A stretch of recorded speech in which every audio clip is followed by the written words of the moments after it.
Hello बच्चों, let see this question.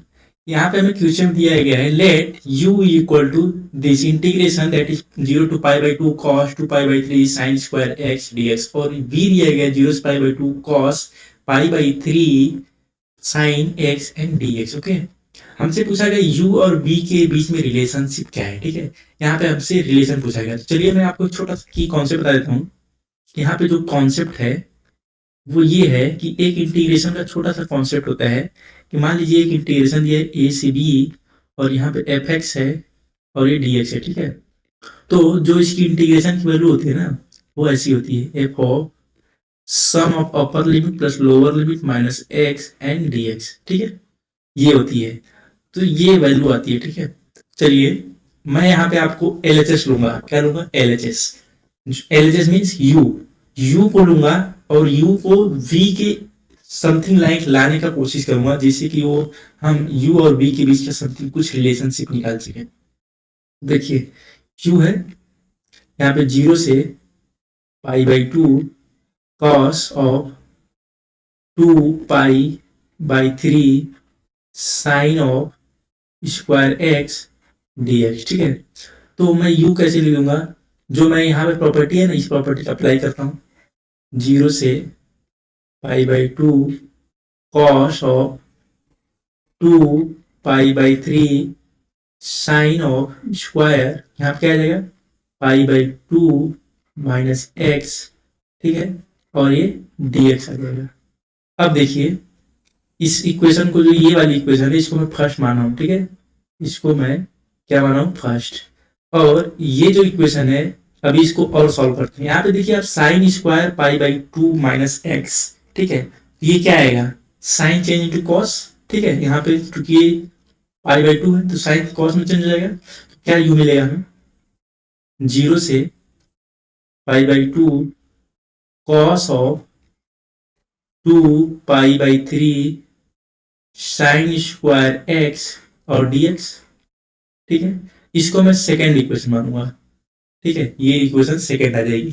अब आप क्या करेंगे? यहाँ पे आप देखिए, first equation plus second equation कर देंगे। ठीक है, तो वो करने के बाद क्या आएगा? यहाँ पे 2u आ जाएगा, u plus you that is 2u।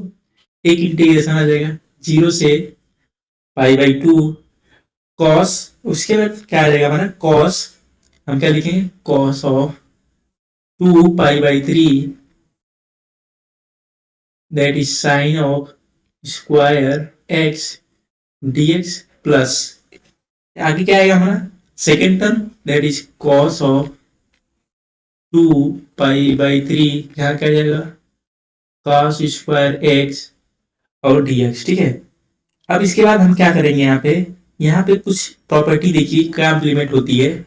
एक ट्रिग्नोमेट्रिक आइडेंटिटी होती है, 2 cos a, okay, plus cos b करके एक होती है प्रॉपर्टी। ठीक है, तो वो प्रॉपर्टी कैसे हम इम्प्लीमेंट करेंगे? देखिए कैसे। यहाँ पे इसको मैं cos a cos b की जो प्रॉपर्टी होती है, कैसी प्रॉपर्टी होती है? cos a plus cos b की प्रॉपर्टी होती है। ठीक है, वो प्रॉपर्टी क्या होती है? वो होती है twice of cos a plus b/2। क्या होती है वो? Twice of cos a plus b/2 into cos of a minus b/2। ठीक है, ये प्रॉपर्टी होती है। तो इस प्रॉपर्टी को हम कैसे यहाँ पे यूज करेंगे, वो हमारे लिए इंपॉर्टेंट चीज है। ठीक है, तो चलिए इस प्रॉपर्टी कैसे यूज करते हैं वो मैं आपको दिखाता हूँ। आप यहाँ पे क्या करेंगे? इसको इम्प्लीमेंट करेंगे, जो मैंने प्रॉपर्टी अभी बताई है।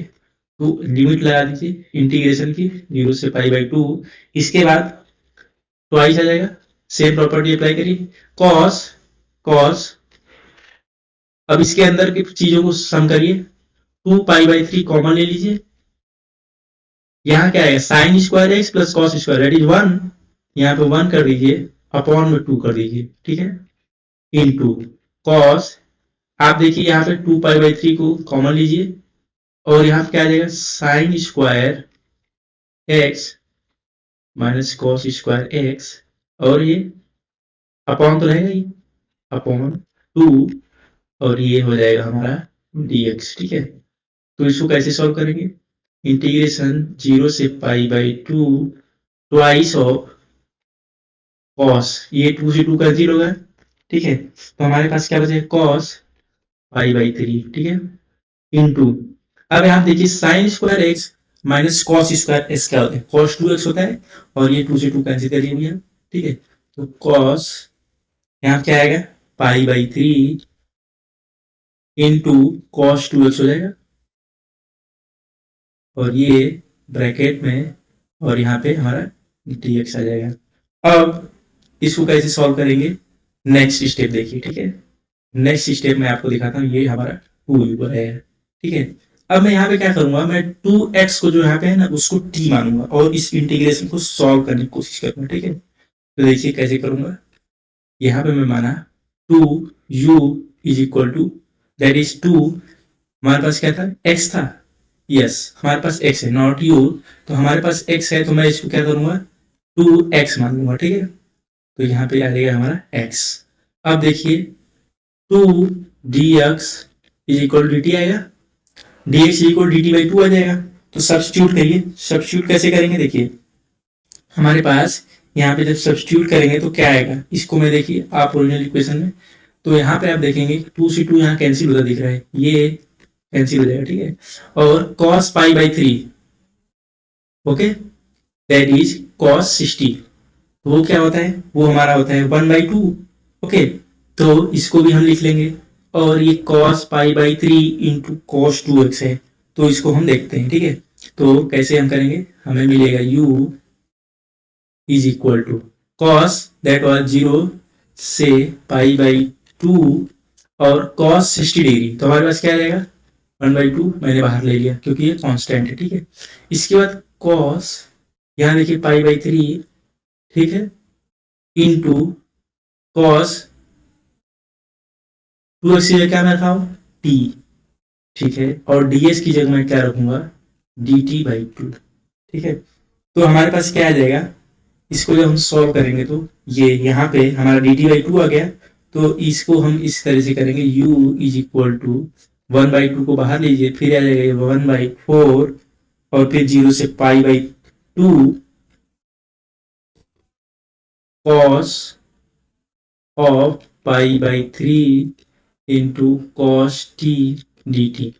अब इसको इंटीग्रेट कर दीजिए, तो इंटीग्रेट करेंगे क्या आ जाएगा? ये जब हम कॉस को इंटीग्रेट करेंगे, दैट इज हम यहाँ पे इसको इंटीग्रेशन करेंगे, तो देखिए यहाँ पे हमारी एक चीज मिसिंग हो गई है, वो है यहाँ पे जो हमने लिमिट लगाई है ना, वो हम इसको चेंज नहीं किए हैं, ठीक है, तो मेन चीज क्या होता है कि इस लिमिट को चेंज करना, तो लिमिट हमने सेम रख दी लेकिन वो गलत हो जाएगा, ठीक है, तो लिमिट को हमें चेंज करना पड़ेगा। आप देखिए वहां पे 0 से पाई बाई 2 की लिमिट थी, किसकी थी? वो x की थी, तो हमें यहाँ पे t की लिमिट रखनी थी, 0 पे 0 आएगा, x इक्वल टू 0 पे t की लिमिट 0 आएगी, x इक्वल टू अगर मैं पाई बाई 2 रखता हूँ तो लिमिट आ जाएगी पाई आ जाएगी, ठीक है, ये लिमिट का ध्यान रखें। अब देखिए यहाँ पे हमारे पास लिमिट सेम है, ये सेम चलेगी। अब अगर मैं आपसे कहूं कि इसको लिमिट को अगर हाफ करनी है तो क्या होता है?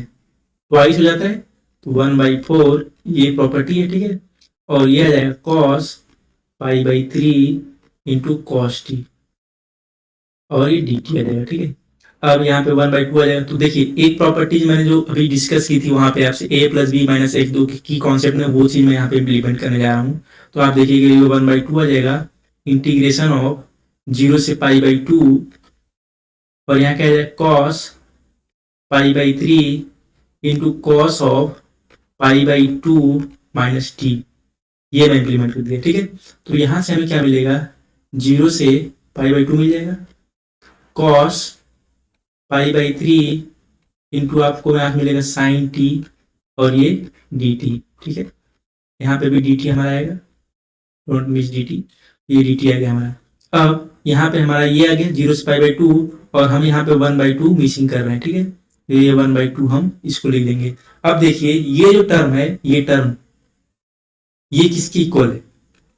आप जब ओरिजिनल क्वेश्चन देखेंगे तो ये जो टर्म है, आपको मैं वो इस ओरिजिनल क्वेश्चन में इस टर्म को दिखाता हूँ, ठीक है, इंटीग्रेशन 0 से pi by 2 cos pi by 3 into sine T है, ठीक है, तो यहाँ पे देखिए सेम टर्म, इंटीग्रेशन 0 से pi by 2 cos pi by 3 sine x D x, वहां पे टी है तो उसका कोई वो वेरिएबल का कोई दिक्कत नहीं होता, ठीक है। तो ये है that is equal to v, ठीक है। तो ये हमारा टर्म किसके इक्वल है, वी के इक्वल है। तो यहाँ से क्या आ गया, यहाँ से अगर मैं कंक्लूड करता हूँ, आपको कंक्लूड अगर मैं करूँ तो ये हमारा जो है u is equal to 1/2 v, ठीक है। इसको मैं अगर फर्दर सिंप्लीफिकेशन करूँ तो क्या आ जाएगा, twice of u is equal to v। अब आप यहाँ पे देखिए जो हमें दिया गया है प्रॉब्लम, ऑप्शन देखिए, option a twice of u is equal to v, twice of u is equal to 3v, u is equal to v and u is equal to v। तो आप देखें ये ऑप्शन गलत, ये ऑप्शन गलत, ये option गलत, option a is a correct option. Okay, so our final answer is a, and so I hope you understood well. Best of luck.